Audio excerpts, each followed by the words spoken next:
ida. Na sio lazima kunaongelewa. Kwani ongea ikuangi poa. Inahusi. Sasa mbona ucheki?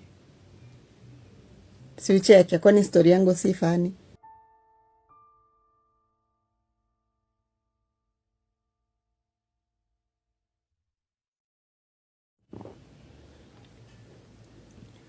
Hebu niulize, hawa watu wenye upenda kuingilia stori za watu, shida yenye inakuanga nini? Sijaielewa. Pata tu wanaongea tu stori zao. Umekuja tu.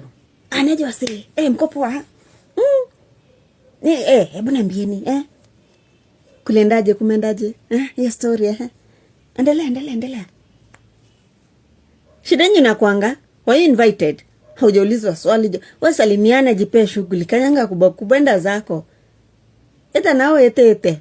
Imbi, nini wasumbuanga? Unkuja tu mpatase, wako happy, wanaongea stories zao, maybe walikuwa wanaenjoyana, ama maybe kuna kasiri wanaambiana. Alafu wewe na forward yako, umekuja tu. Umekuja tu. Neje wase. Simuendelee, kwani menyamaza? Dude, chick. Mware, ndaka, do your thing. Salimiana. Ikia mware na ete. Kala. Ama utulie. Kama wataendelea sawa. Kama wataanzisha story nyingine sawa.